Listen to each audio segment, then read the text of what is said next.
কালীগঞ্জ বিধানসভা উপনির্বাচনে সবুজ ঝড়। বেলা বাড়ার সঙ্গে সঙ্গে গণনার ইঙ্গিতও সেদিকে যায়। পানিঘাটা হাই স্কুলে এক একটি রাউন্ড গণনা শেষে বিজেপি কংগ্রেসকে পিছনে ফেলে ঝড়ের গতিতে এগিয়ে যায় তৃণমূল। কমিশন সূত্রে খবর, মোট 1,02,759 ভোট পেয়ে কালীগঞ্জ বিধানসভা উপনির্বাচনে জয়ী তৃণমূল প্রার্থী আলিফা আহমেদ। তার মধ্যে পোস্টাল ভোট 580, 55.15% ভোট তাঁর ঝুলিতে। বাম কংগ্রেসকে পিছনে ফেলে দ্বিতীয় স্থানে বিজেপি প্রার্থী আশিস ঘোষ। বিজেপি প্রার্থী আশিস ঘোষের প্রাপ্ত ভোট 52,710, তার মধ্যে পোস্টাল ভোট 286, 28.29% ভোট পেয়েছেন বিজেপি প্রার্থী। তৃতীয় স্থানে বাম কংগ্রেস প্রার্থী কাবিল উদ্দিন শেখ। তিনি ইভিএমে ভোট পেয়েছেন 28,262, পোস্টাল ভোট 86, মোট প্রাপ্ত ভোট 28,348। কাবিল উদ্দিন শেখের ভোট শতাংশ 15.21। কংগ্রেসের জামানত বাজেয়াপ্ত হয়েছে। জামানত রক্ষার জন্য দরকার ছিল 30,478 ভোট। উপনির্বাচনে ইভিএমে নোটা পড়েছে 2,500টি, পোস্টাল ব্যালট নোটা 2। টোটাল নোটা পড়েছে 2,502, নোটার শতাংশ 1.34। ফল ঘোষণার আগেই জয়ের অভিনন্দন জানিয়ে এক্স হ্যান্ডেলে পোস্ট মুখ্যমন্ত্রী মমতা বন্দ্যোপাধ্যায়ের। প্রয়াত বিধায়ক নাসিরউদ্দিন আহমেদকে এই জয় উৎসর্গ করেন তিনি। 2021-এর ব্যবধান ছাপিয়ে জয়ী তৃণমূল প্রার্থী।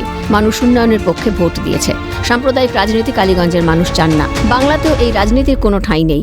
সব ধর্ম বর্ণ সম্প্রদায়ের ভোট তিনি পেয়েছেন বলে জানিয়েছেন জয়ী তৃণমূল প্রার্থী আলিফা আহমেদ। গভীর শ্রদ্ধা, কৃতজ্ঞতা, যার যে আদর্শ, তার যে সংগ্রাম এবং মানুষের কাছে পৌঁছানো, তার যে মানুষের আশীর্বাদ, কোথাও না কোথায় সেই জিনিসটা আমাকে অনুপ্রাণিত করেছে। তার সঙ্গে সঙ্গে আমি অভিষেক ব্যানার্জি আমাদের দাদাকে শ্রদ্ধা এবং কৃতজ্ঞতা জানাই, কারণ সাংগঠনিকের প্রতিটা স্তরে তার যে দিক নির্দেশনা ছিল সেটাও এই জয়ের পেছনে কাজ করে। পরোক্ষভাবে এই নির্বাচনে অংশগ্রহণ করেছেন এবং আজকে জয়ের পেছনে যারা কারণ, তাদেরকে আমি অন্তরের অন্তঃস্থল থেকে অনেক অনেক ধন্যবাদ এবং কৃতজ্ঞতা জানাই। এই জয় হচ্ছে মমতা ব্যানার্জির উন্নয়নের প্রতি মানুষের আস্থার। প্রথম কাজ কি ভালো ফলাফল হয়েছে। যে এলাকাগুলোতে ফলাফল ভালো হয়নি, আমরা আগামী দিনে সেগুলোতে আরো কাজ করে আরো পর্যবেক্ষণ করে দেখব কি করে ভোটটা পাবে।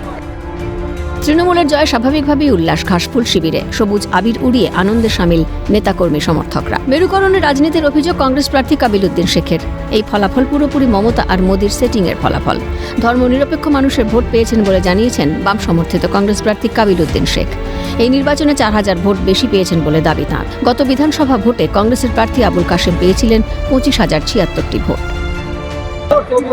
মানুষ কংগ্রেসকে পছন্দ করে না, দেয়নি, পছন্দ করেছে টিএমসিকে। ভোটের পরিসংখ্যান এমন কিছু বাড়েনি। তারা জোট 2021 সালে সাধারণ নির্বাচনে ভোট পেয়েছিল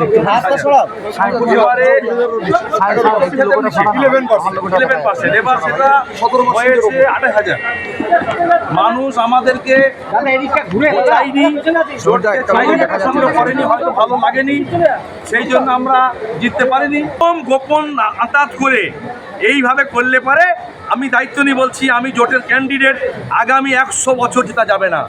কারণ মোদি আর দিদি যে সেটিং, ঠিক এখানেও সেটিং হয়েছে তৃণমূলের সঙ্গে বিজেপির। 2026 সালের বিধানসভা নির্বাচনের আগে এই উপনির্বাচন কার্যত অ্যাসিড টেস্ট শাসক দল তৃণমূল কংগ্রেস ও গেরুয়া শিবিরের কাছে।